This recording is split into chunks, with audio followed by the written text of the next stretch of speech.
3:11 a.m. Eastern, a quiet hour when even cities seem to breathe softer, and a skitter of alerts begins to drum on dashboards.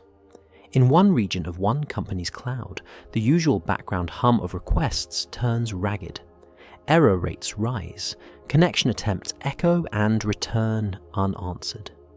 What most people hear is nothing at all, the hush of apps that won't load, pages that won't resolve, assistants that won't answer.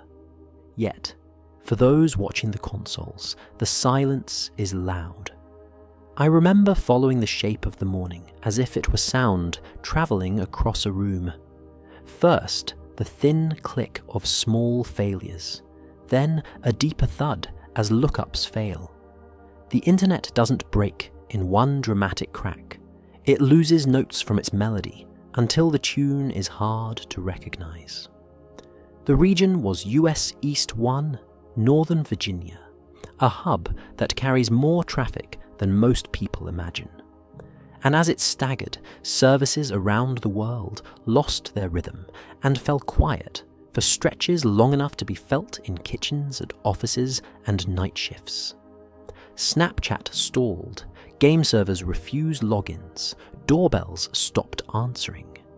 Even the status pages lagged behind the ear, monitoring sites lit up long before official words arrived. When the explanations came, they were steady and unadorned. Engineers traced the trouble toward name resolution, how machines find one another in the dark. Endpoints that should have replied cleanly instead dissolved into timeouts, and a storm of retries made the room echo. The route sat close to DNS records serving DynamoDB in that region, a subtle place for such a wide echo to start. It wasn't an attack story, not in the public reports. It was the quieter story of brittle complexity, an empty entry where a name should have been, automation that didn't self-heal in time, and human hands stepping back in to restore the harmony. Timescales overlapped, as they do. There was the first mitigation, fast, surgical, focused on stemming the rise in errors. And then there was the longer stretch, the slow fade of downstream effects, caches catching up, connections rebalancing, little pools of stale data clearing out so everything could sing together again.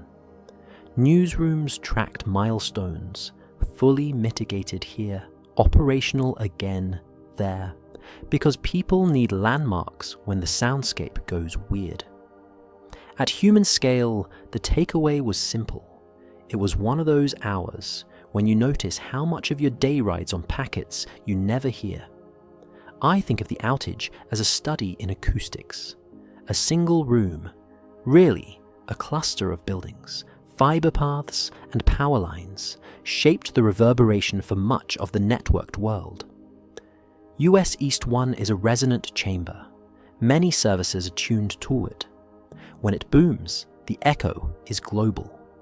Not because anyone planned it that way, but because convenience and gravity pull workloads toward the same few places.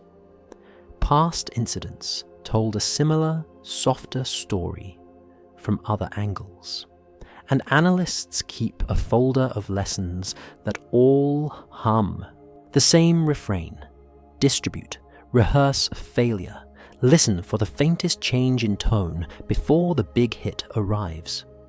If you were among the millions nudging a frozen screen, it likely felt dramatic. For the people in the engine room, it was a known kind of storm, rare, but not mythical. They moved by playbook, narrow the fault, shed non-essentials, tune back pressure, damp retry storms, restore the first clean paths, then widen. That choreography doesn't always look graceful from the outside. Remember the gap. 3 handrails help when the room gets quiet. First, time. Mark the beginning, the early mitigation, the end of the tail. Second, scope. Which services failed loudly, which degraded, which stayed in tune. Third, mechanism. Name the component that slipped, name the path that amplified the slip. Those plain words are a metronome for the brain. They also calm the tendency to turn every silence into a phantom. In public statements, the operator ruled out malicious action and described a fault that fits the evidence. Analysts outside the data center, with their own instruments on internet paths, mapped the ripple and saw no signatures of a coordinated strike. Just the unmistakable thrum of a critical name service not answering as it should. There's more comfort in that than it sounds. We can't remove complexity, but we can learn where the sound carries and place more baffles, more regions, more failover rehearsals, quieter defaults when one instrument goes sharp. Some of that work is tedious and unglamorous, like fixing a rattle that only shows up at one note. Yet, it is exactly the work that lets a lull pass without spreading. By late day, the room settled. The anxious tapping eased. Services found each other again and resumed their ordinary chatter. Somewhere, a night shift engineer took a breath as the error dashboard slid back to green. And in our slow cadence here, we let that relief ring just a little longer than usual, because there's a kind of kindness in noticing that behind every silent app was a human being, listening hard for the first clear tone to return, their headphones on, their world reduced to beeps and logs until the hush finally lifted. The small mercy is that nothing unseen spoke through the wires, only the familiar crackle of a system finding its pitch again, and that is enough to make the quiet feel safe. Here's the calm tucked inside the numbers. Guide your gaze to the sun's rim with me, just to the edge where the light turns from bright to blinding. Hold there. In that thin wash of glare, where instruments lose contrast and the sky becomes a canvas of white, our visitor slips behind the radiant curtain and is gone from Earth's view. It isn't drama, it's geometry. The sun outshines everything near it, and even our best telescopes must yield to the flood. Before it vanished, we learned a few simple, sturdy things. The object carries the name 3I, Atlas, the third confirmed interstellar wanderer to pass through our neighborhood. It was first spotted on July 3rd, 2025, by the Atlas survey in Chile, moving on a hyperbolic track that will not loop back to our star. From early measurements, you could trace a line across the sky toward the galaxy's crowded heart, a general inbound direction that points us near Sagittarius. Those are quiet, satisfying facts: discovery, path, origin beyond our system.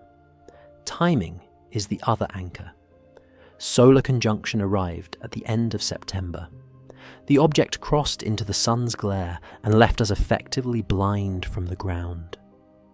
Perihelion follows on October 30th, when it sweeps nearest the sun at roughly 135 astronomical units, still outside Earth's orbit, but close enough that heating should stir its ices. Because conjunction overlaps that closest pass, the most active phase happens off-stage for Earth-bound eyes. We will wait for the object to emerge into a darker frame before we can check what changed. Hidden to us does not mean hidden to all. Spacecraft with different vantage points keep watching. Mars missions had a clean look when the object passed their side of the sun in early October. Farther out, probes bound for asteroids and Trojan swarms, Psyche and Lucy, carry instruments that can collect a little chemistry and brightness, even as our telescopes near Earth pause. Europe's JUICE probe will add its notes when downlink geometry improves. The sky is wide enough to share. What kind of body is it? Early spectra point to a lively mix. Observers found an abundance of carbon dioxide compared with many local comets, a higher than usual nickel signal in the gas around the nucleus, and unmistakable evidence of water breaking apart in sunlight far from the sun, where we don't normally see such activity. Those are clues, not verdicts. They tell you that the ices and dust formed in a different chemical kitchen than ours, then spent aeons in the dark before this brief bright crossing. Scale is harder. The nucleus hides inside its own haze and guesses about size span kilometers rather than meters. Brightness forecasts say it will remain faint from Earth even after it reappears. A treat for professional mirrors and dedicated imagers, not a naked eye beacon for backyards.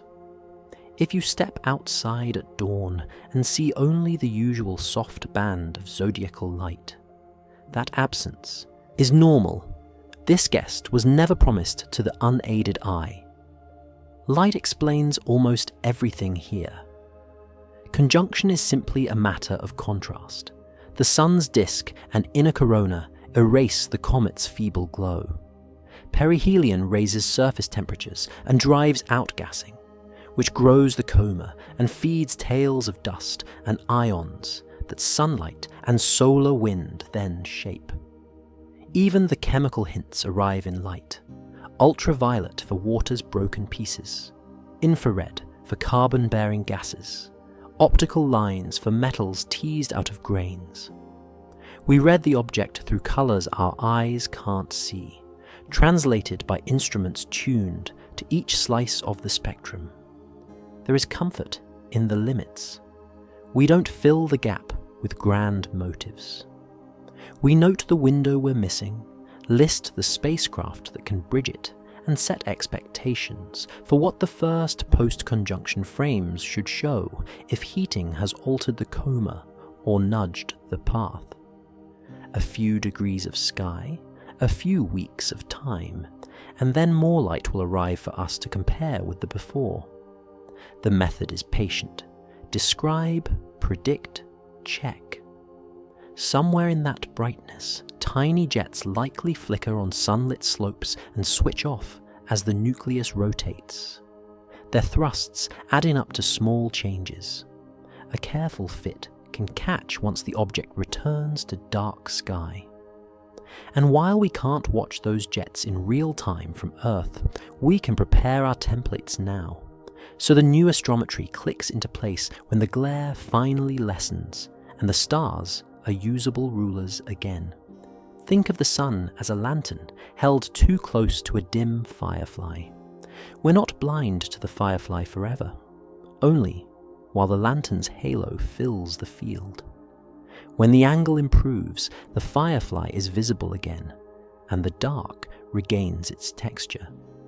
That is why the timing notes matter so much. End of September for conjunction, October 30th for closest solar pass, late November into December for a return to morning frames. The story advances in light, and then, by the light, we can finally measure. I find that steady. We allow the sun to have its bright hour without forcing meaning into the hidden minutes.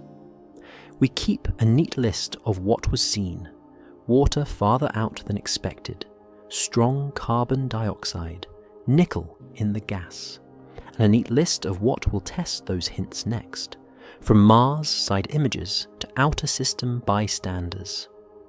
When the object steps back into the dim, the comparisons can be kind, the math can be unhurried, and the conclusions can be as modest as the light allows. The appeal, in the end, is that truth here is not a chase. It's a gradual brightening across a field that had been washed white, and as the glare softens, the details return, one measurement at a time, until the visitor looks less like a rumor and more like a set of numbers you can trust. We return to the quiet traveler. Begin close. A single pale point sits a little off-center on a CCD frame, its light bled across a handful of pixels by the night's seeing. An observer marks the time to the second, solves the star field, and extracts a position, one dot with coordinates and a timestamp. Another frame follows, then another. When those dots are strung together, the point stops being a hint and becomes a path. That's how we meet a traveller like 3 Atlas, not in a sweep of colour, but in sober lists of numbers that tell us where it was, when it was there, and which way it was going. Pull back a little. The first entry in the log came on July 1st, 2025, from the Atlas survey in Chile, and within days the orbit solution refused to close. A hyperbola, not an ellipse, the quiet signature of an interstellar guest. The designation settled, 3I Atlas, the third confirmed visitor from outside our sun's family. Early fits showed a track nearly aligned with the plane of our planets, but running the wrong way, retrograde by about 175 degrees, and only 5 degrees off the ecliptic. An odd itinerary that still threads safely past every world. Widen the view again. The path slid inward from the direction of Sagittarius, speed high and steady, then crossed the orbit of Mars for a near miss on October 3rd, about 0.19 astronomical units by current solutions, before diving deeper toward the Sun. Perihelion seats it near 135 AU on October 30th, outside Earth's lane, and the next notable waypoint for us comes later. A far pass in mid-December at roughly 1.8 AU. Nothing in those numbers suggests hazard, only a swift passage with brief alignments that let different observers take their turns. From an operations desk, tracing the path means tending a chain of astrometry that different telescopes contribute to like careful hands passing a map down a long table. Each measurement carries errors that can tug a comet's centroid away from its true heart. Coma, tail, seeing, all of which observers compensate for with consistent apertures and reduction choices, so the statistical fit stays honest. That's why there's an international campaign open to anyone with the gear and the discipline. Keep the dots clean, track residuals, and feed orbit solvers that are transparent about uncertainty. The method is mundane, and that is its strength. There's a simple elegance in what those dots already say. The traveller is retrograde and nearly coplanar, a combination that narrows the sky swath it crosses and makes close approaches predictable for months. It brushed past Mars first. After perihelion, it swings to a wide miss of Venus in early November, and it never dips toward us in any worrying way. The curve will be refit when it emerges from the sun's glare, and small non-gravitational tweaks may show up then, but the itinerary won't transform into anything wild. That's not how dynamics work at these distances. The human part of this work is patient. Observers log pre-conjunction frames through late September, then mark a line on the board. Coverage gap begins. Spacecraft elsewhere keep an eye where they can. On our side, we prepare the after campaign with ephemerides for November mornings, filter sets for gas and dust, and exposure plans match to the object's faintness. The first post-glare measurements will matter most, because comparing before and after can reveal whether jets adjusted the arc or simply thickened the haze. Close up again to the craft of a single reduction. A frame is calibrated, bias, dark, flat, and then solved against a star catalogue. The comet's center is measured with small, consistent apertures to limit tail pull.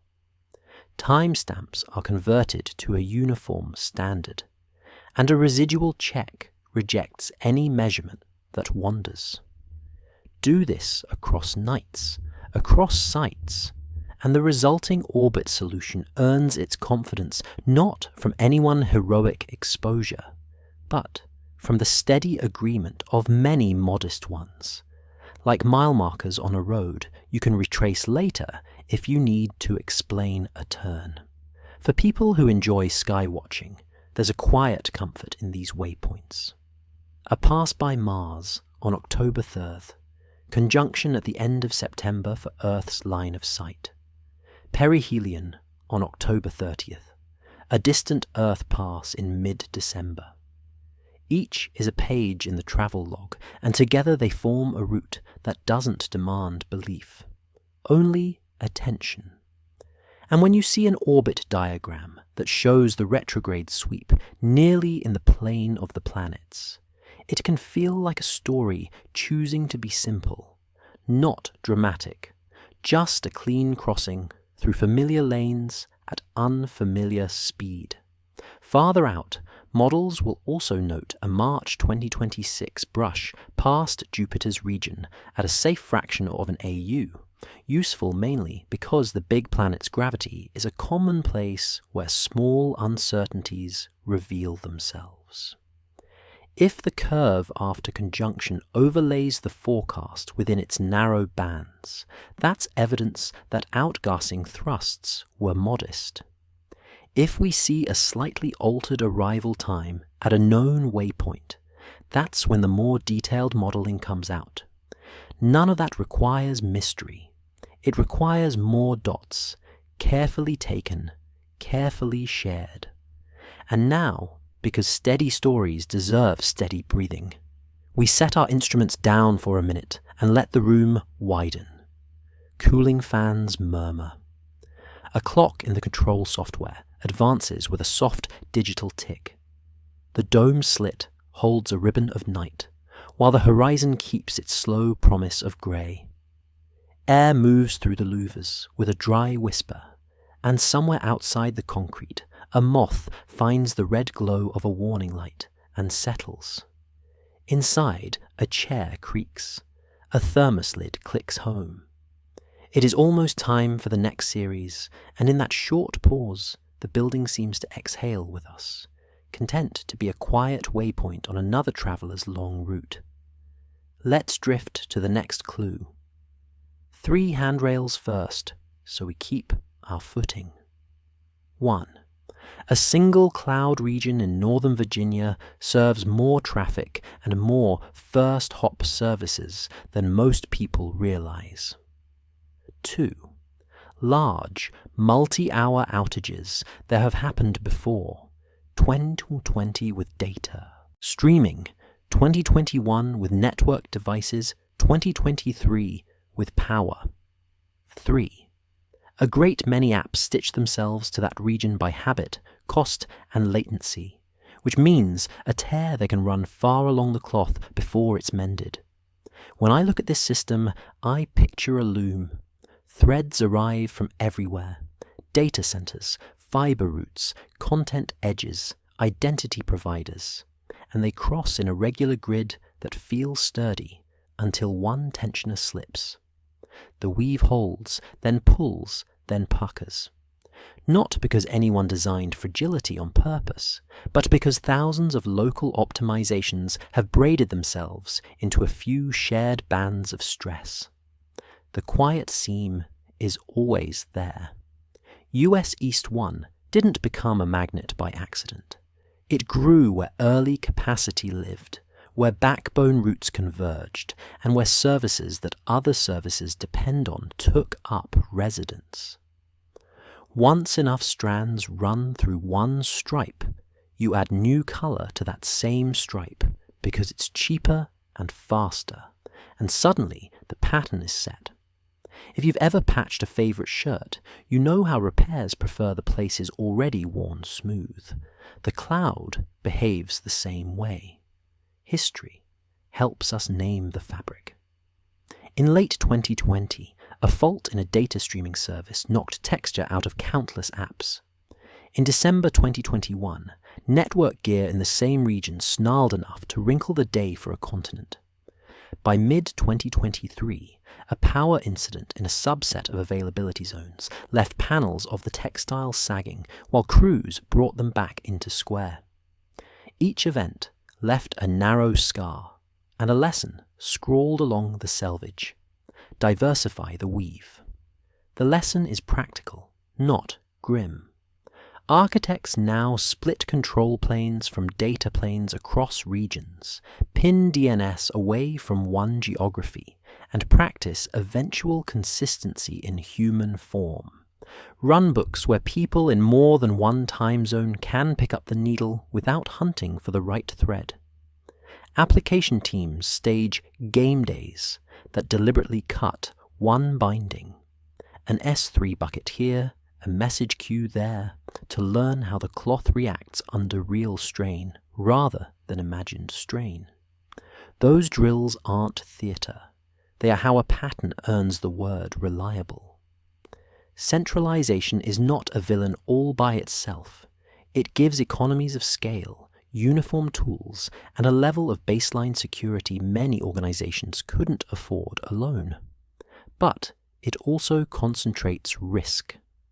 A single bright stripe carries too much of the pattern, and when it dulls, the whole garment looks faded. The fix is rarely a full redesign. It's more like doubling the hem and adding discrete reinforcement where gravity bites.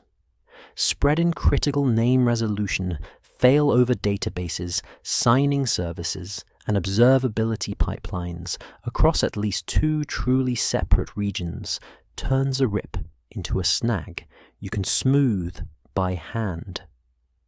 The gentle truth beneath statistics is that dependency hides in layers finer than we tend to model.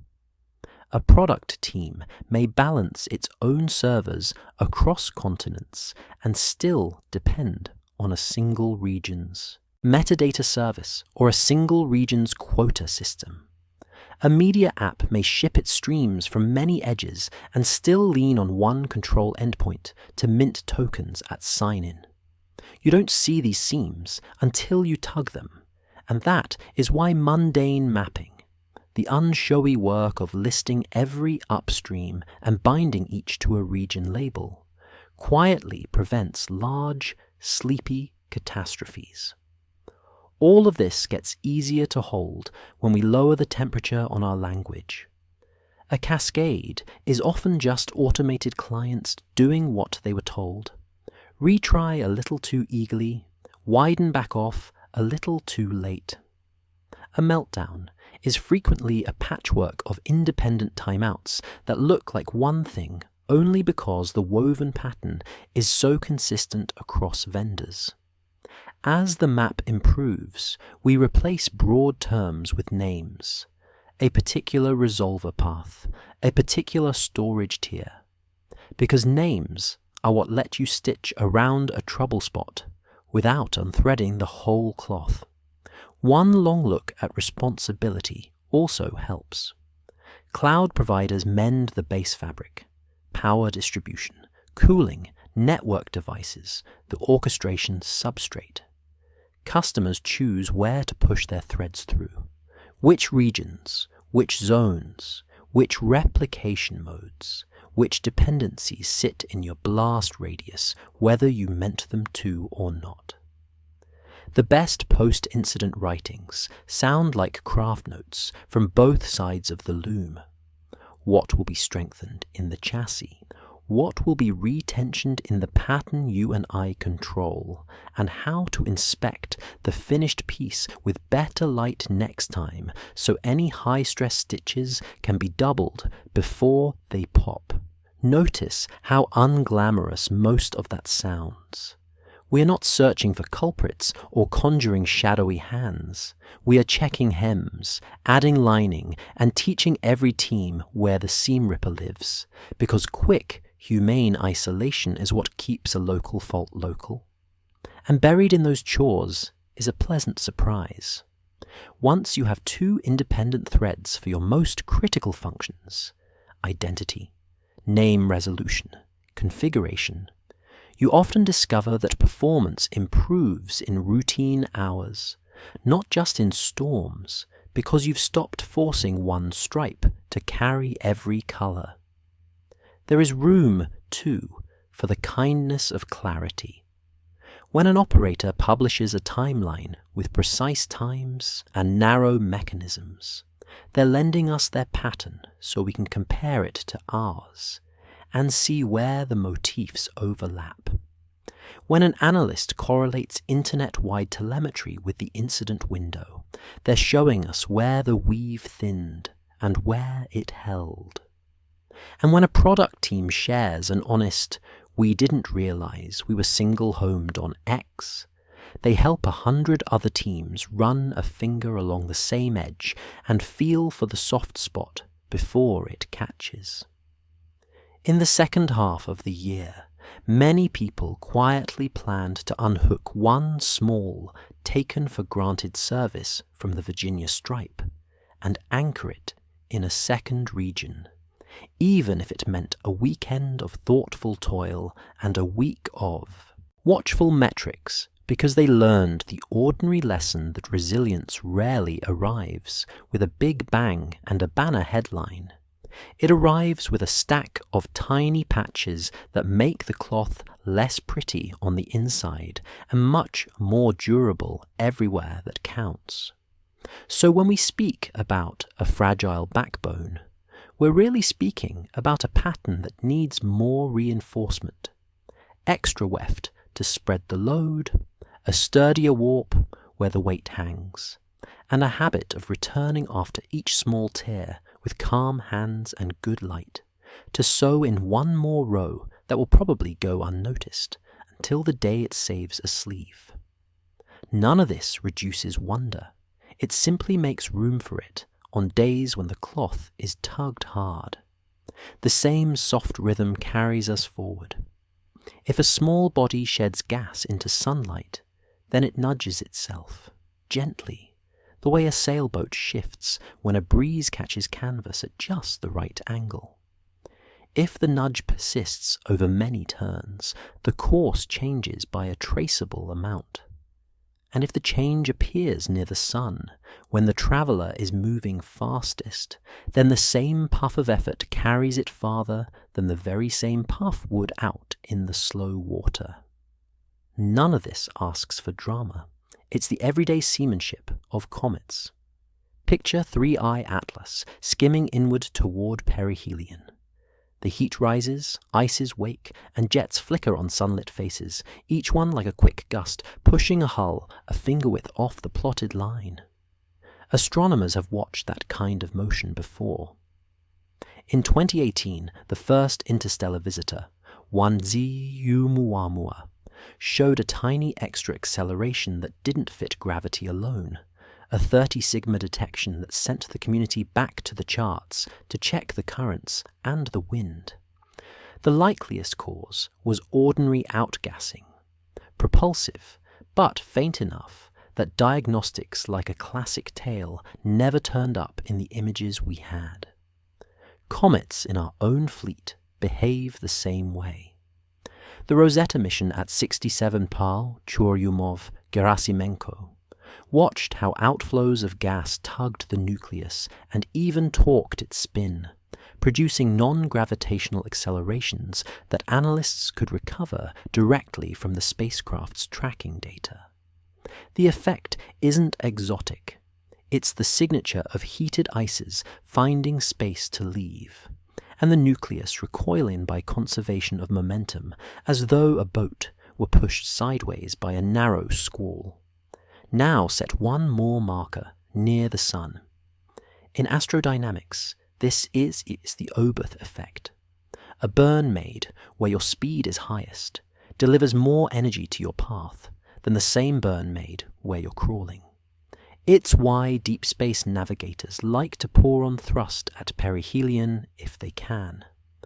The water is fastest there, so the same stroke takes you farther. That's not a trick or a loophole. It's just the arithmetic of kinetic energy rising with the square of speed. Transfer that idea back to natural physics. A comet's jets aren't guidance thrusters.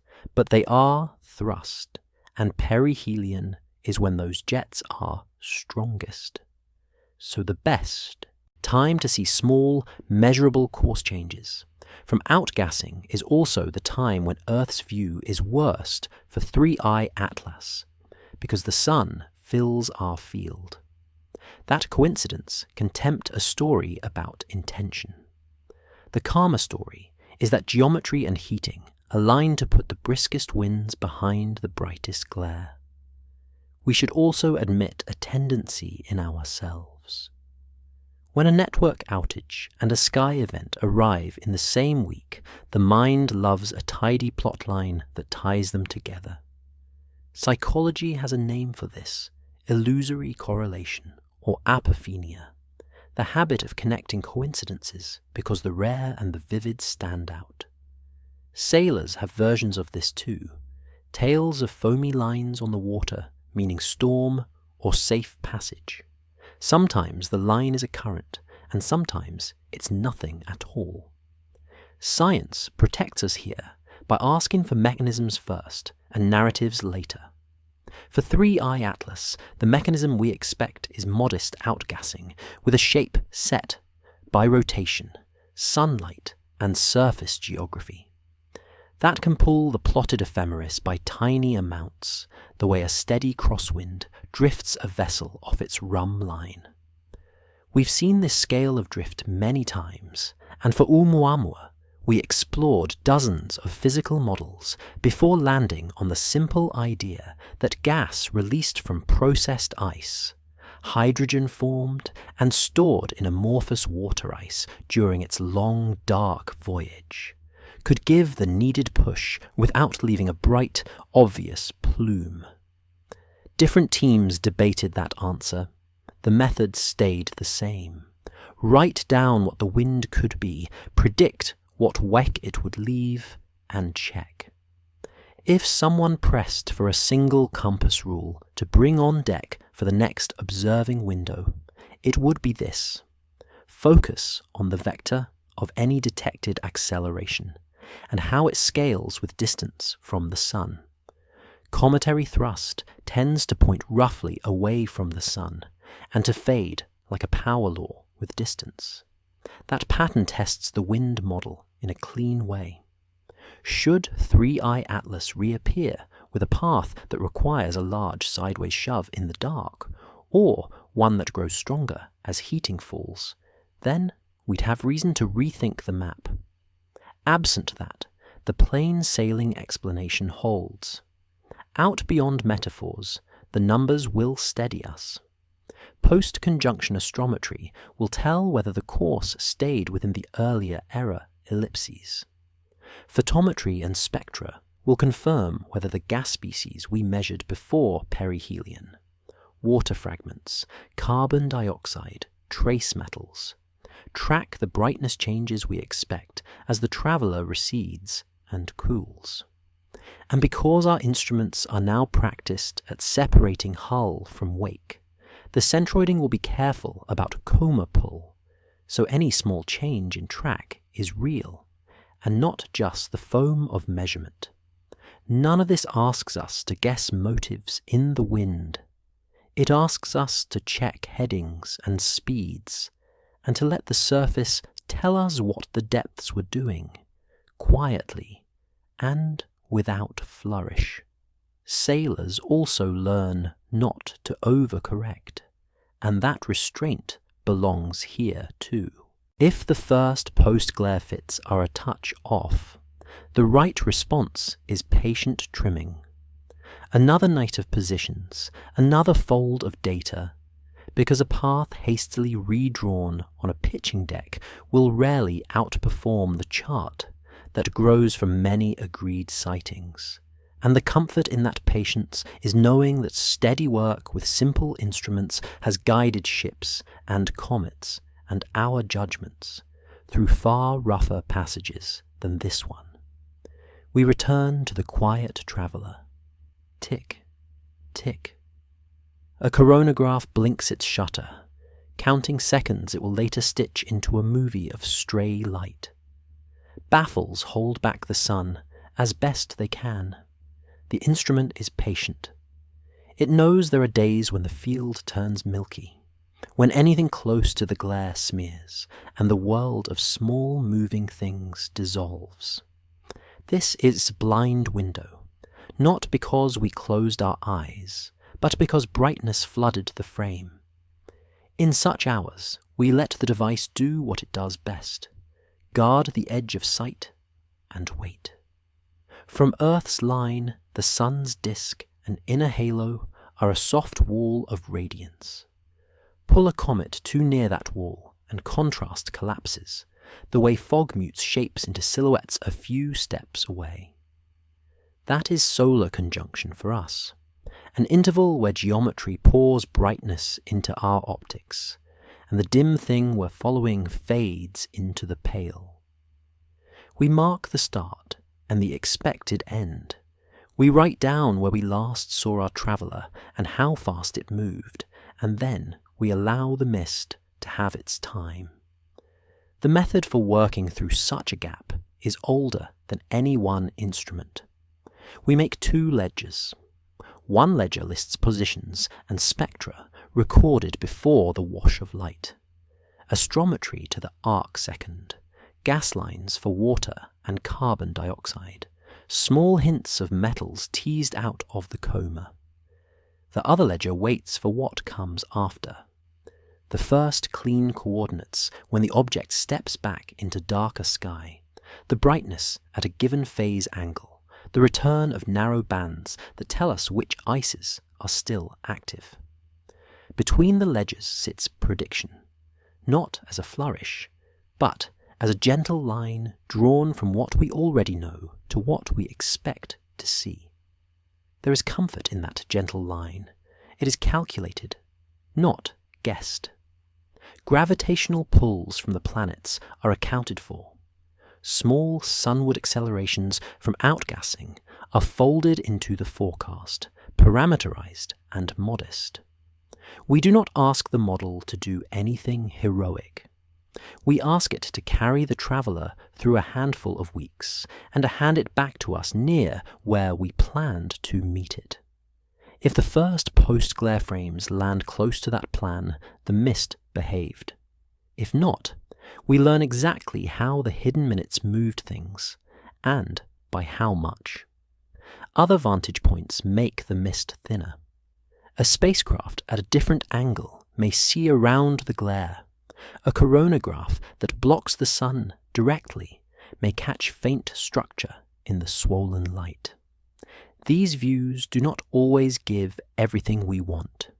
Exposure times are short, fields are tight, but they carry timestamps, and timestamps are anchors. It isn't necessary to fill every minute. It is enough to add a few true points to the ledger on the far side of the brightness. Missing data are not wasted space. A non-detection, honestly recorded with limits, narrows what the object could have been doing while we were veiled. If the coronagraph sees nothing brighter than a certain magnitude within a defined region, that limit tells us the coma did not grow beyond a certain size in that interval, or that the path did not stray beyond a small band. Science often advances on such negatives, highly specific, no more than this statements that shave away fancy and leave us with a humane sort of certainty. Mist invites stories. We resist that pull by letting the instruments hold the tone. A deep space antenna logs the quiet as a flat line. A telescope scheduler marks the dates as grayed out boxes. The orbit fitter prints an ephemeris with slightly wider uncertainties for the days behind the sun. Plain objects, plain outputs.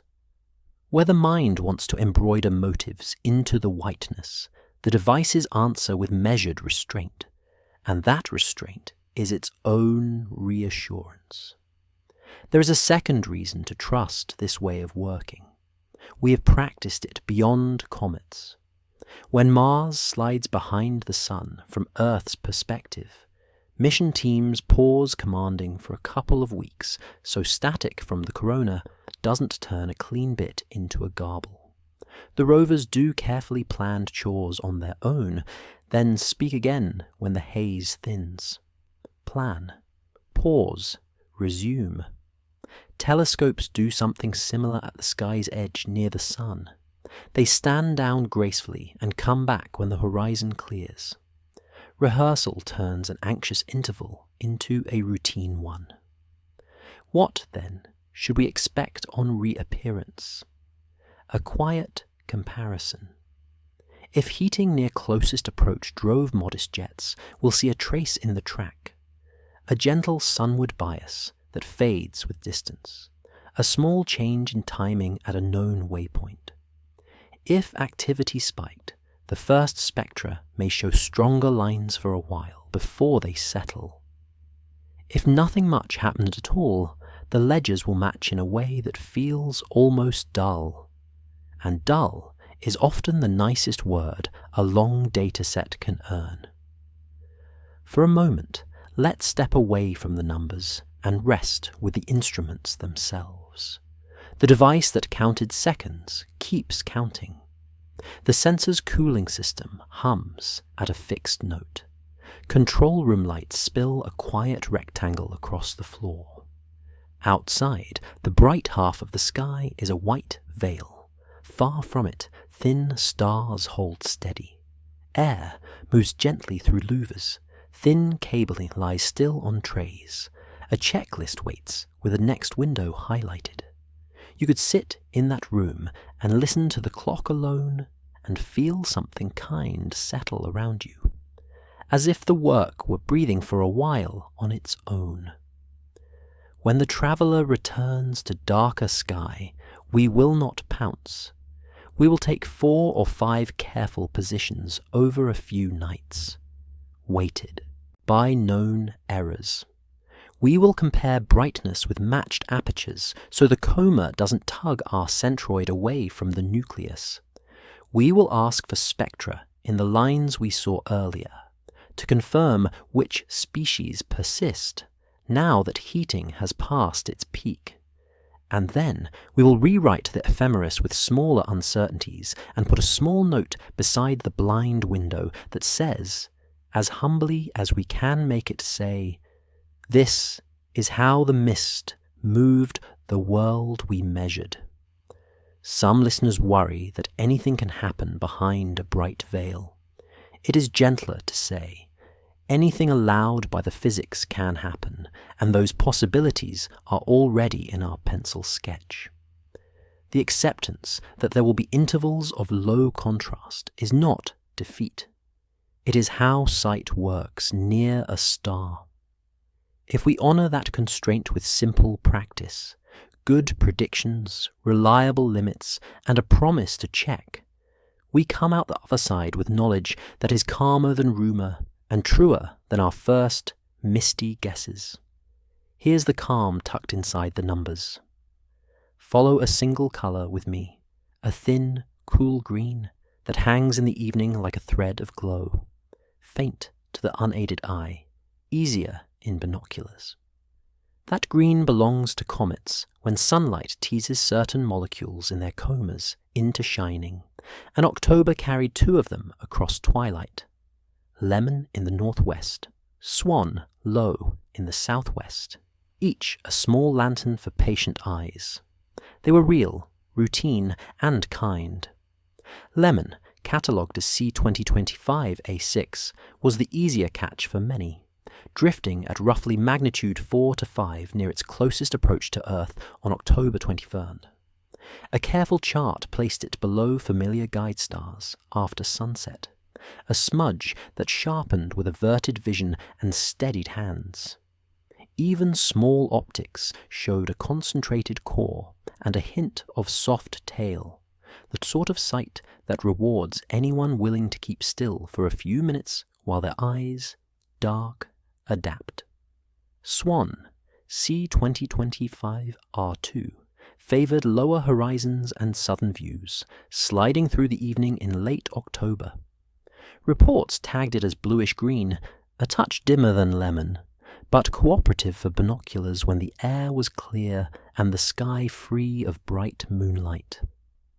Star maps put it near Aquarius, around the time many were outside for the annual meteors, so a single outing sometimes offered both a comet and a streak or two. Those streaks were the Orionids, a yearly gift from the dust of Halley's comet. They peak around October 21-22, with a gentle spread of activity on either side, and this year's moon phase kept the background darker than usual. Expectation matters here. Most observers will see a handful to a couple dozen meteors in an hour under good skies, their trails swift and fine, seeming to fan from Orion, but appearing anywhere. There's no spectacle mandate, only a quiet pattern returning on time. Colour is the calm teacher in this scene. The green, many people notice in comet images, is typically the signature of diatomic carbon near the head, the coma, where sunlight excites the molecule and it fluoresces before breaking apart in a day or two. That fleeting lifetime is why tails tend not to look green, even when the head does. The glow fades before the gas drifts far from the nucleus. Its chemistry set loose by light. Not a mood, not a portent. When two comets and a meteor shower share the same evenings, attention naturally flows their way. That attention can feel like a distraction from other sky stories, yet it's simply the calendar of orbits doing what it does. Long-period comets rounding the sun on their schedules, meteoroid streams intersecting Earth's path as they have for centuries. The overlap this October made backyards busier, camera batteries emptier, and journals fatter with small notes about sky clarity and limiting magnitude. The cosmos doesn't time these overlaps for our narratives. We notice them and make the most of the clear nights we're given. None of this was meant to dazzle beyond its nature. Lemon and Swan were binocular objects from dark places, not urban showpieces. The meteors were modest and beautiful in the way of all fast dust, with a few bright ones to stamp memories between quieter minutes. These expectations make for gentler watching, because a calm, accurate forecast, binoculars will help. Look after dusk. Give your eyes time. Turns chance into invitation. If you like to keep a small log, the simplest entries are usually the best. Note the date and time, the sky quality, the compass bearing, and what you tried. 10 minutes for Lemon, 15 for Swan, an hour for the Orionids, with a blanket and a thermos. These handrails keep memory honest, and they teach a quiet skill, how to separate what the sky showed from what a headline promised. Over a season, the notes assemble into your own almanac, a personal rhythm of light that doesn't need anyone else's excitement to be meaningful. There is also an easy kind of science tucked into such evenings. Comparing brightness night by night tells you when a comet is fading faster than models predicted. Counting meteors in steady 5-minute bins teaches you the shower's pulse and how clouds can mimic lulls. And when a street light flicks on or a neighbour's porch lamp stays off, you learn why dark adaptation matters, how a single change in background can transform faint green into no green at all. Give yourself one long breath to imagine the view from farther out. From orbit, the same nights would show two small comas breathing in sunlight, while Earth sails through a diffuse ribbon of dust. The planet's night side stippled with brief sparks. That picture carries no demand for meaning. It carries pacing, scale, and the reassurance that much of the sky's beauty arrives on time with no secret message attached. A dependable pageant that needs only patience, warmth, and a sky with room to look up. By the time you fold the blanket, the comets will have edged along, their plotted arcs, and the shower will have relaxed back toward background. A few photographs will hold more green than your eyes could see. A few notes will hold more memory than the photographs can. And when we turn back to our hidden traveler behind the sun, these small, honest lights help set the tone. Brightness that asks nothing, returns every year or every few millennia, and leaves us calmer for having watched without hurry, content with what the night gave and what it saved for later. We return to the quiet traveler. A small question first, spoken softly, so it doesn't wake the mind into haste.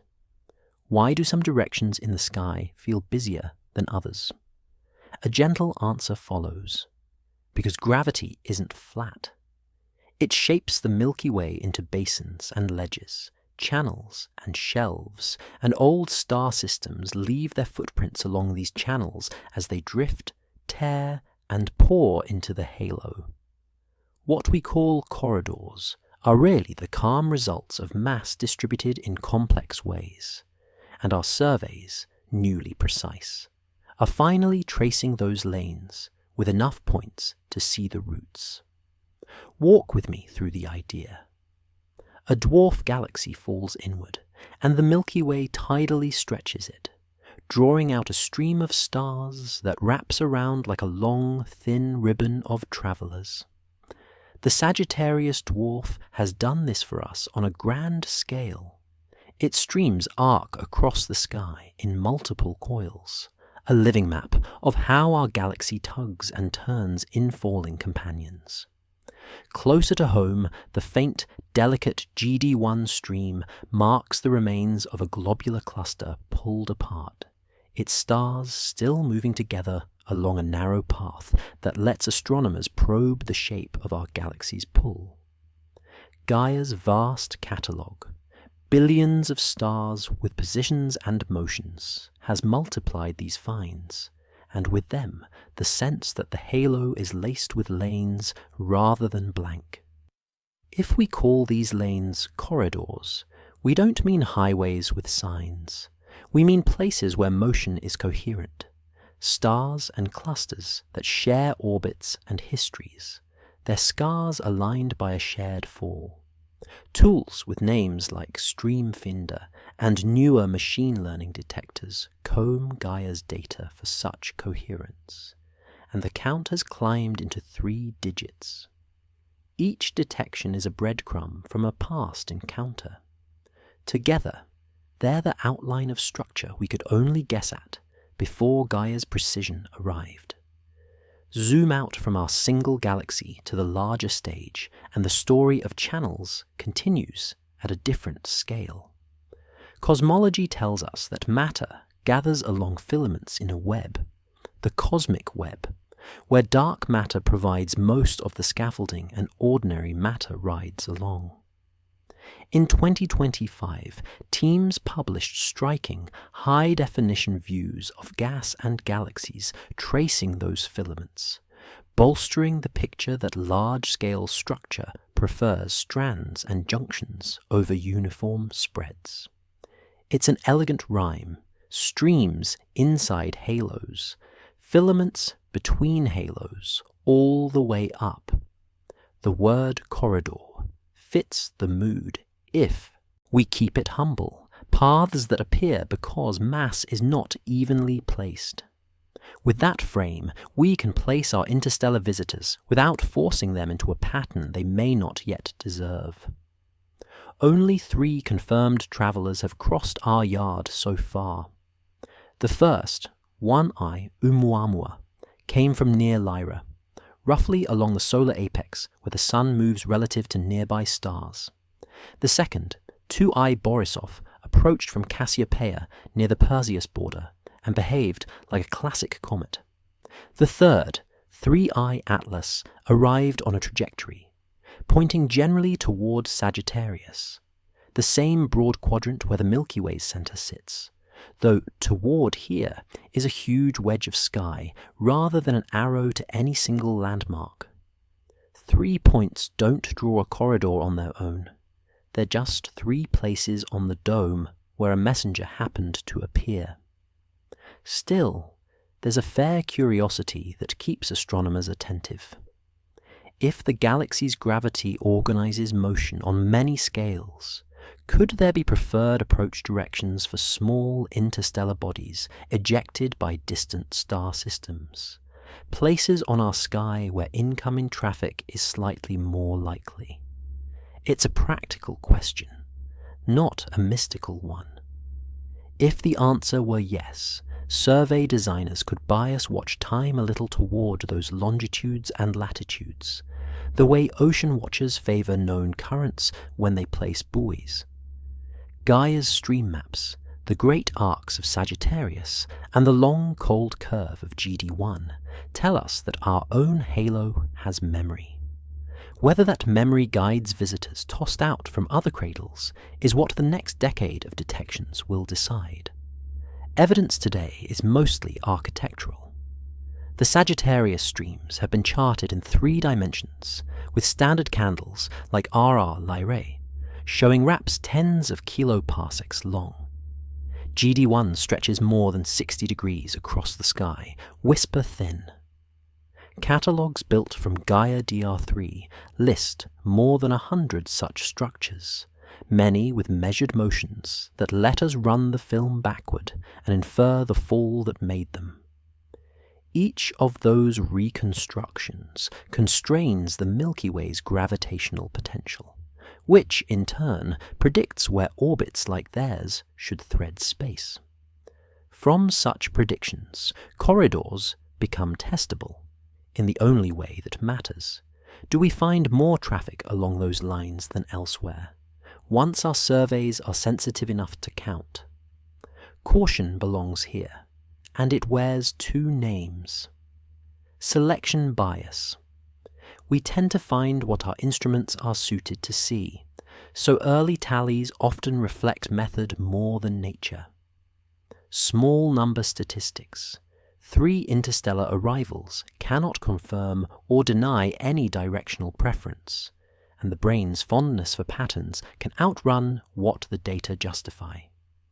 Against those temptations, the remedy is time, years of sky coverage, and tools that log not just detections, but non-detections, in a way we can fold into fair maps of survey reach.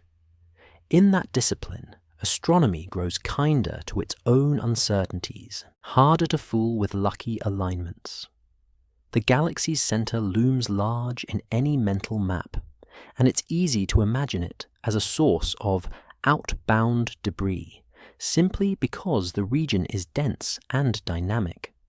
But density is not destiny, and ejection physics for comets and planetesimals and other systems doesn't point uniquely toward the core, any more than Earth's meteoroids all depart from the Andes.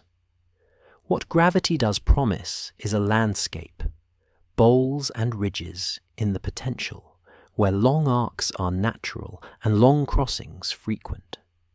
If interstellar bodies follow those long arcs, then some sky sectors might indeed host more passers-by.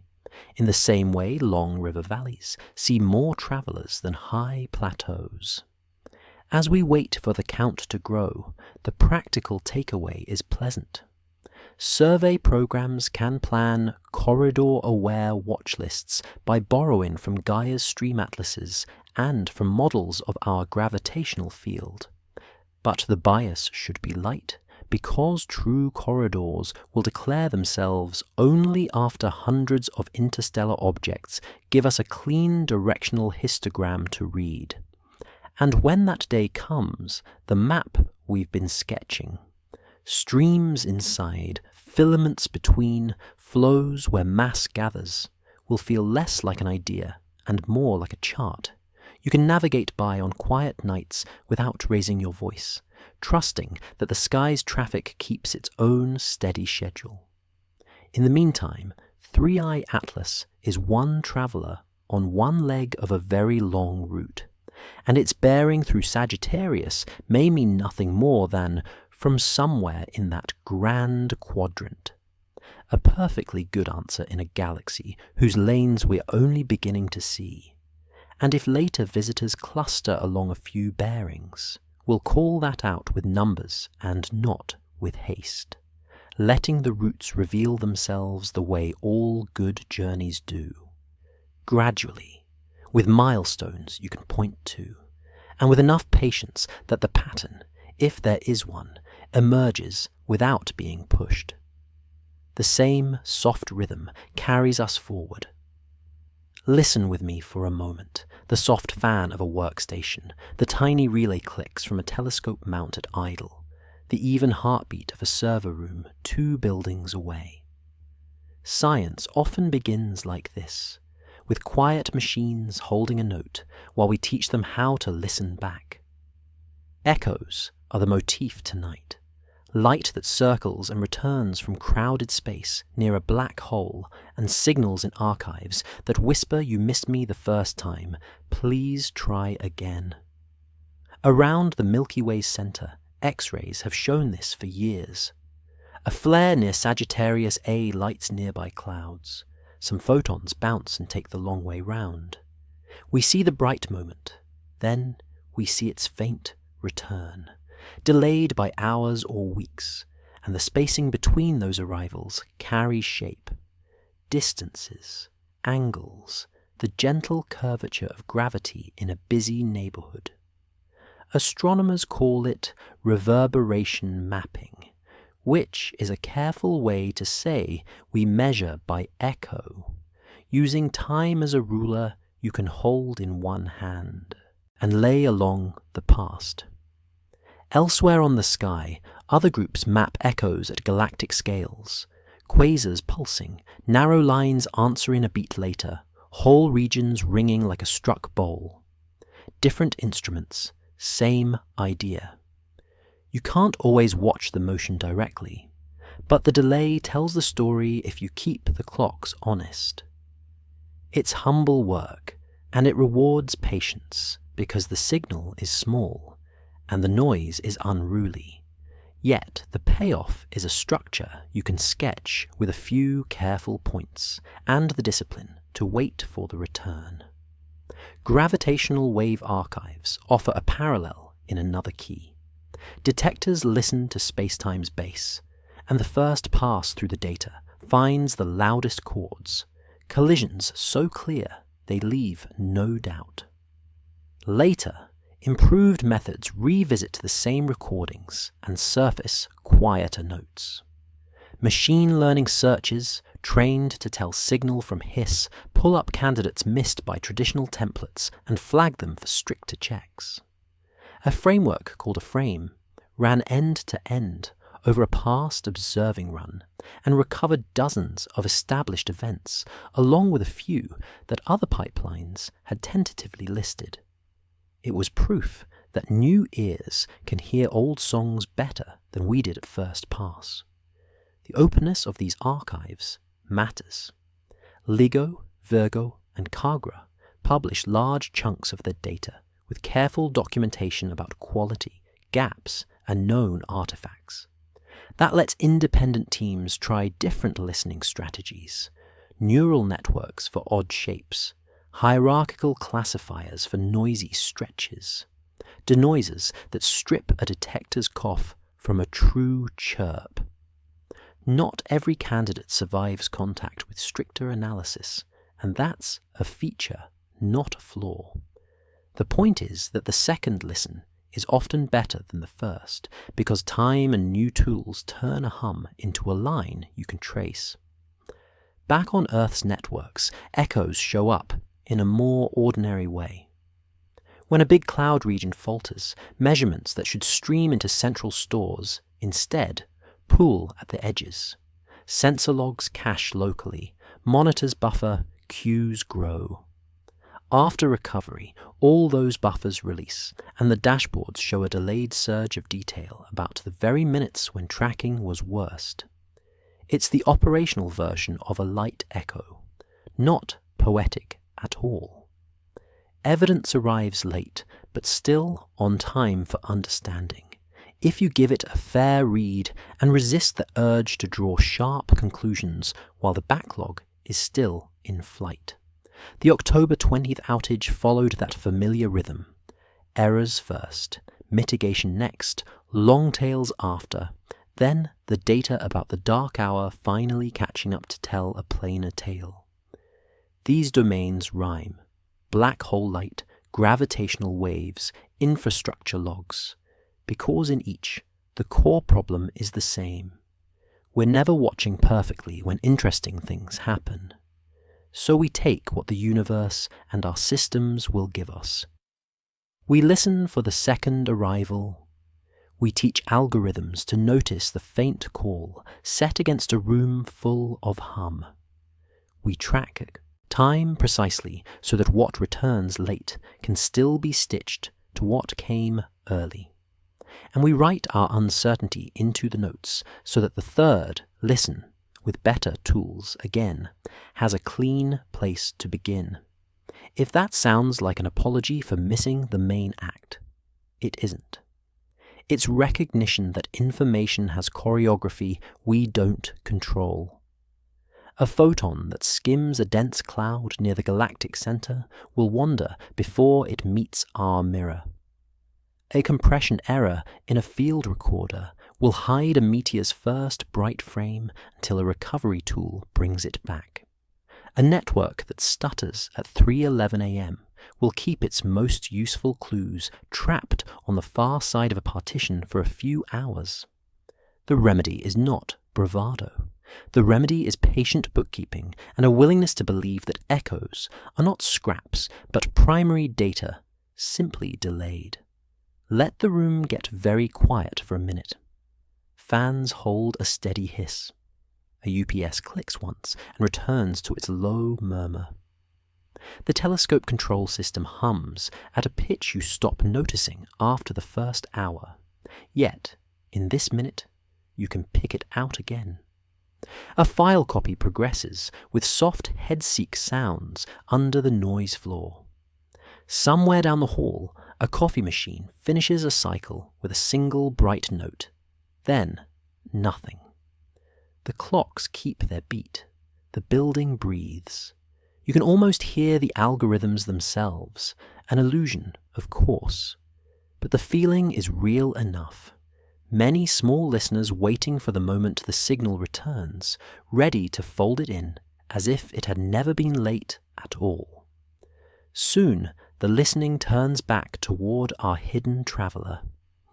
When 3i Atlas steps out from the sun's glare, we'll compare new positions with the forecast and check whether its light carries familiar lines. If a coronagraph caught any hint while we were blind, those frames will meet the ground-based series like a harmony voice joining the melody. And long after the observing window closes, somebody will run a new method over the stored frames and find a faint feature we didn't know to look for. An asymmetry, a brief flare, a pattern in the cadence of jets. Because that is the most routine miracle of careful archives, that they improve with time, even though the light that fills them is already done traveling.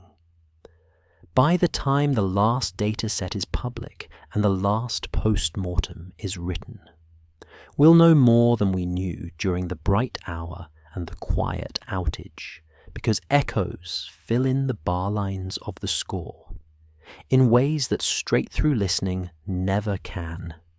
And because the habit of returning, of playing a passage again with better ears, turns a thin theme into music you can trust. Let's drift to the next clue. Postcard in time, March 13, 1989.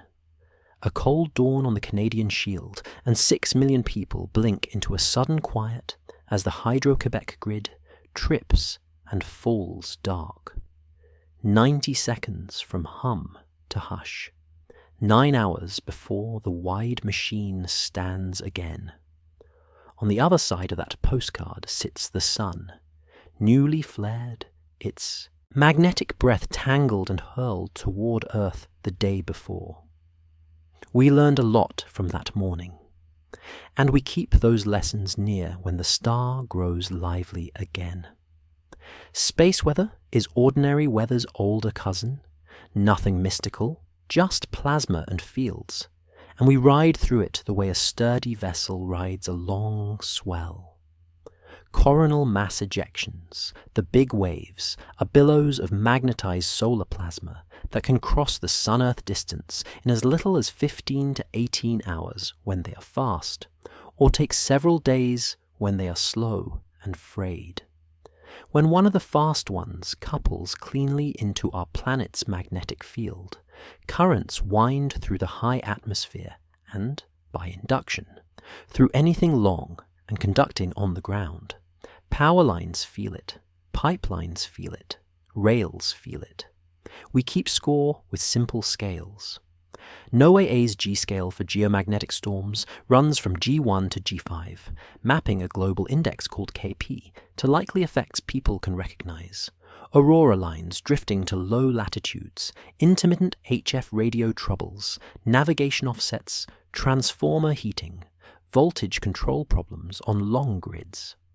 A G3 is strong, a G4 severe, and most of what we see in an active year lives below those.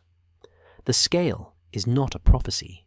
It's a tide table to set expectations and put quiet words to noisy hours.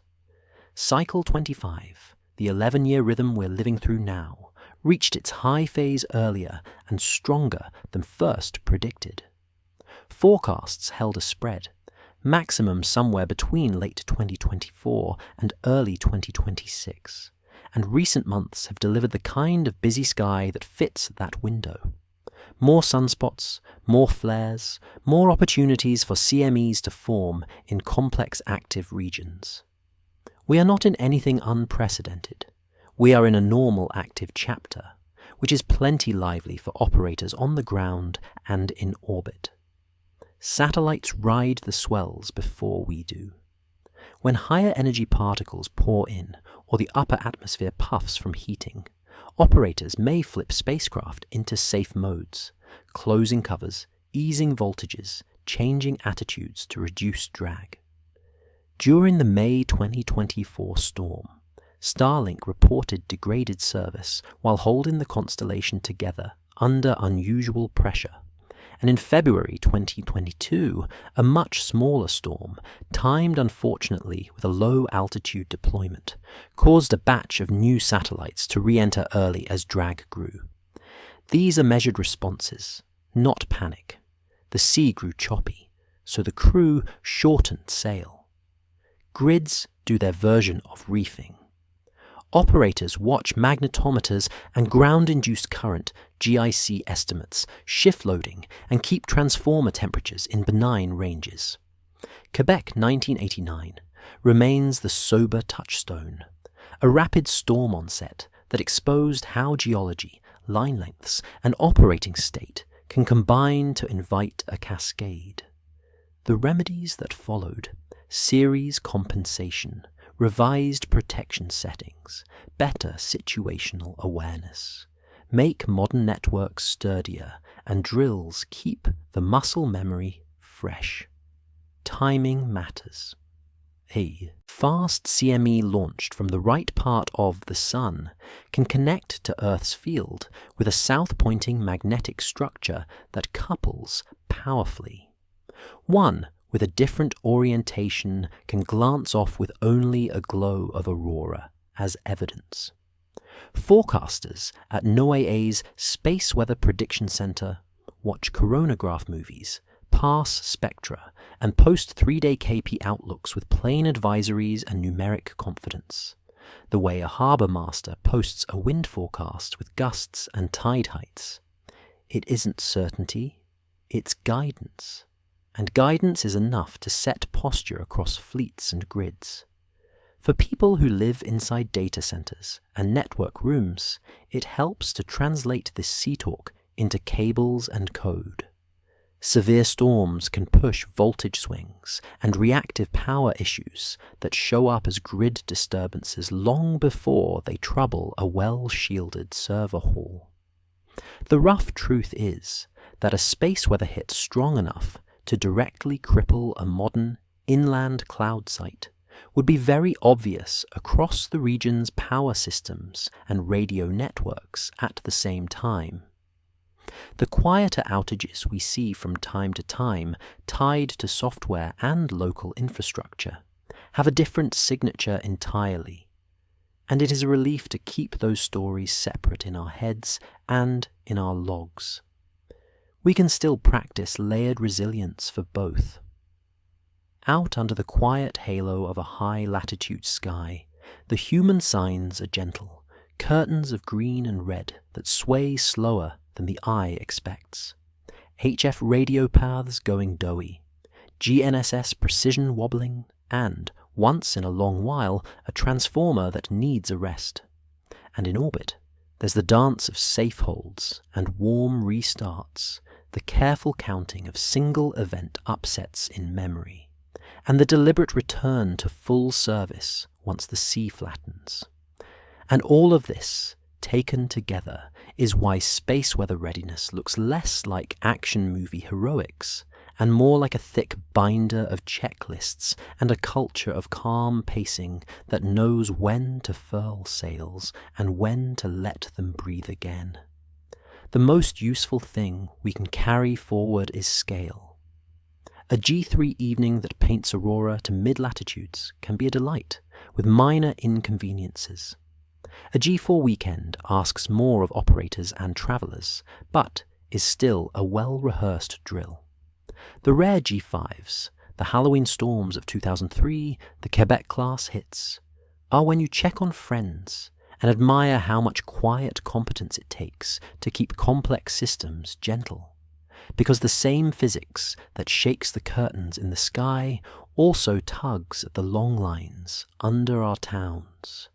And the difference between a memory and a mess is often that someone had a lantern lit and knew which page to open when the barometer fell. Our visitor behind the sun doesn't change any of this.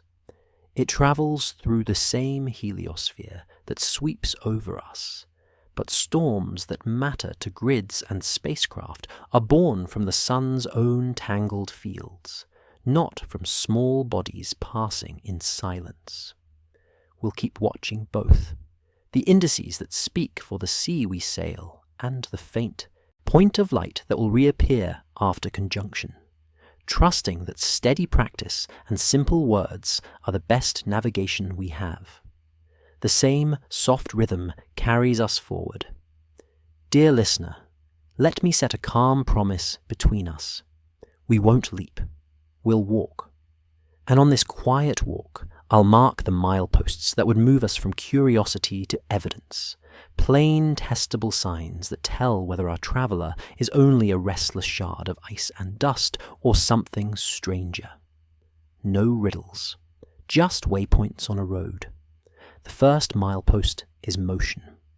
After conjunction, we will measure positions night after night and fit an orbit that allows for small outgassing forces. That model carries 3 gentle compass directions: sunward, along track, and out of plane, so any tiny push has a clean name. If the fitted acceleration points roughly away from the sun and fades as the object cools, we're still on the ordinary road. If it refuses to line up or arrives as a discrete step that doesn't scale with sunlight, we stop and look harder. Motion is the plainest language the sky speaks. The second is light, not as poetry, but as spectra. Before conjunction we saw water's broken traces, strong carbon dioxide, and a whisper of metal lines around nickel. On return, we'll ask the same questions with the same instruments and see whether the mix deepens, fades, or surprises. Natural heating and cooling write predictable changes into those lines. Chemistry that ignores distance would be unusual. We don't need fireworks, only consistency across the voyage. What brightened near the sun should relax as the traveller recedes, and if it doesn't, we take note. The third is shape and spin. Comets often tumble. Their light curves rise and fall with rotation in ways that match a lumpy body and a breathing coma. We'll watch for a steady period, for gentle precession, for the modest jitters that jets can add to a turn. If the phase behavior behaves like other small bodies, brightening as angles favor dust, flattening as geometry changes, we stay on the road.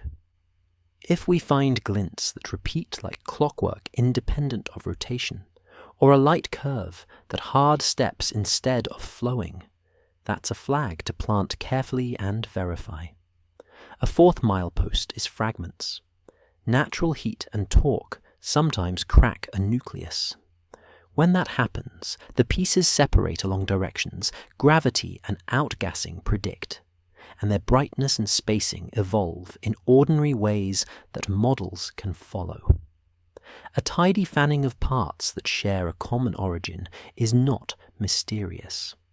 An array that arranges itself on cues unrelated to solar forces would be, and would, deserve more eyes and more time. Fifth, we listen for narrow voices. Teams with large radio dishes and sensitive spectrometers will sweep for tones that nature rarely makes. Ultra-narrowband radio pips, combs of evenly spaced lines, sub-nanometer optical spikes that rise and fall in a pattern machines prefer. Past interstellar visitors earned long listening sessions and returned silence. That silence was a result, not a disappointment, and the same discipline will meet this traveller. A hard line can be tested by time, by Doppler drift, by polarization. A quiet band is also an answer. Both belong to the walk. Sixth, we weigh dust the gentle way with the AFA metric, a single useful proxy for how much material the coma launches as sunlight presses. Collected at matched apertures, compare like to like, and a natural decline with distance is a friend to ordinary explanations. In the same sessions, polarimetry, how light's vibration is oriented, offers a check on grain size and texture, which tend to follow families that comets already taught us about. Numbers here don't need to be loud, they need to be stable. We set these mileposts because we've learned from travellers before. When the first interstellar messenger showed a tiny extra push, the community mapped every natural breeze that could cause it, then listened with radio telescopes for signals we didn't expect to find and didn't. When the second arrived, it behaved like a classic comet, down to the way sunlight combed its tail. Those stories give us thresholds, and more quietly, they give us habits. Compare early to late, keep the geometry honest, separate wish from measurement, publish limits as carefully as detections. How will the first week look when the glare lifts? Calm. We'll step through a short cadence of astrometry with consistent apertures so the coma doesn't drag the fitted center, then widen the baseline with partners at different longitudes. On alternating nights, we'll collect spectra in the bands that already answered, and we'll tag each exposure with a phase angle so the comparison is fair. Meanwhile, a few large dishes will scan for narrow radio lines, while optical spectrographs watch for anything sharply out of place. None of this requires crowds or fever. It asks for repeating the same simple moves until the pattern is clear. It helps to write down what would actually change our minds. A non-gravitational term that is large, fixed in direction, and flat with distance, rather than fading with heat. That would be 1. A distinct, step-like change in velocity between two nights that cannot be reconciled with jets or data reduction. That would be another. A spectral feature with bandwidth far narrower than natural lines, repeating on a schedule that matches neither rotation nor viewing geometry. That would request immediate and independent confirmation. And a coordinated pattern of fragments whose spacing locks to a clock rather than physics. That would ask every lens we have to bear. These are not expectations. They are signposts that would move us off the ordinary route if they appeared and held up to checking. We should also note what will not convince on its own. A curious glow shape in a single image, a light curve wiggle at the noise floor, a rumor in a forum while data are still buffering. None of these are mileposts. We want pairs and trios of lines pointing the same way. Motion and spectrum, light curve and polarization. 2 instruments on different nights watching the same small change. And we want quiet time between the steps so we know we're walking, not stumbling. If all of that sounds unhurried, that is the intention. A road like this rewards pacing. When the traveller returns to darker sky, we don't sprint to the finish. We mark the next marker with care, then the next. Because a journey measured in clear waypoints is easier to share and easier to trust, and because the only thing worse than missing a wonder is calling one where none stood and teaching people to doubt the mileposts themselves. So we'll keep our map neat, our pencils sharp, and our eyes steady on the route we drew together under calmer stars, knowing that even long roads are made of small, honest steps that you can retrace later and find every footprint where you left it. Here's the calm tucked inside the numbers. Night in the lab is a kind of treaty. Lights dim to the level of notes on paper. Screens pull their glow close, and we move slower on purpose so nothing spills. On the whiteboard, a short list. What we strengthen next. It isn't a manifesto, it's a route. First step on the route is coverage, both in sky and in systems. Telescopes spread by longitude make a relay. When one slips into daylight, another catches the baton. Data paths deserve the same relay. 2 regions, 2 independent ways to name services, 2 stores for the irreplaceable frames. You don't double everything. You double what breaks the journey if it's lost. Identity, name resolution, configuration, the first hop to the outside world. When those steps have twins, outages shrink from cliffs into slopes you can walk around. A second step is posture. We write down how we will behave when the horizon brightens or the network thins. For observatories, that means planned quiet during conjunction, with the first positions and spectra scheduled for the morning after the glare. For cloud systems, that means time-boxed retrees and graceful back-off, so one closed gate doesn't send 1,000 travellers to push on it at once. Posture isn't heroics, it's manners on a trail that many walk at the same hour. Third step is visibility, the kind that stays kind under stress. We choose a few clear dials, availability by region, error rates by dependency, latency to the names that matter, and we keep their cadence steady even when the rest stutters. In the sky, that looks like modest, repeatable measurements, astrometry with known apertures, AFA for dust, a short list of spectral lines.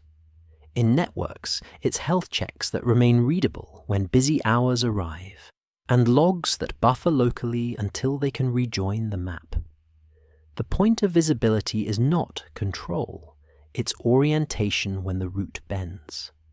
Fourth step is rehearsal. We practice blind windows, detours while the path is dry. A telescope team stands down for a night by choice, then walks the restart. A platform team flips a small percentage of traffic to a second region at noon on a weekday, watches it breathe, and flips it back. A narrow service is allowed to fail in a controlled ring while alerts and humans move through their checklists. Small drills fix big habits, and habits decide what happens when the weather turns. Fifth step is pace.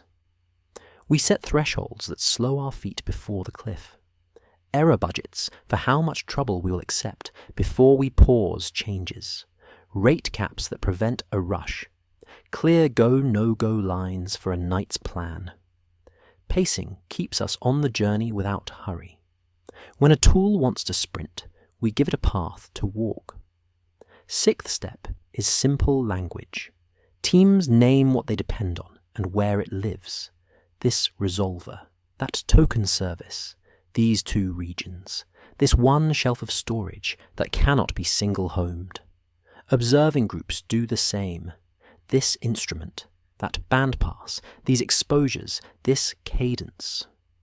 A route described in plain names can be shared. Shared routes are easier to protect. Some of this is already on the board, because the year has been generous with reminders. We saw how a single region's quiet rippled through apps and daily rituals. We noted how a traveller behind the sun became for a while a forecast written in pencil lines. We watched how seasonal comets and a meteor shower filled evenings, while the invisible work went on elsewhere. Each reminder points back to the same idea. When you travel far with fragile things, you keep 2 maps and teach everyone how to read them. Pause here for a minute of stillness. The lab breathes at its slowest setting. A cart rolls once down the corridor and is gone. A kettle clicks. The dome slit is a dark seam in a taller dark. Outside, the wind has paused long enough that a cable's tiny motion becomes the only moving line. Inside, a status page holds steady in a low green monotone. The clocks agree. The pencils are where you left them. Somewhere beyond the hill, a highway hums like a memory. In the control room, the chairs remain turned toward the screens, patient as tools, willing to wait for the next step of the route. In the second half of the board, we write what will help others walk the same road. Publish timelines with narrow causes, and times so peers can compare their maps. Share limits honestly. When you didn't see a glow, when a line fell below detection, so later travelers know where not to waste a night. Annotate drill results with the small frictions exposed, then try again until the path is smoother. And take notes in plain cadence, because nothing ages better than clarity. By the time we cap the markers, the route looks unglamorous and clean. Coverage in pairs, posture in writing, visibility that remains readable, rehearsal on quiet days, pace with thresholds, names that travel. It's the kind of plan you can hand to someone at midnight with a quiet, walk this and call me if the scenery changes. And in the morning, when the visitor steps out of the glare and the dashboards exhale, we'll trace our next mile without hurry, add the new points to the map, and keep going, content to make a long journey out of careful steps that leave a trail others can follow. We return to the quiet traveller. Settle with me for the closing notes.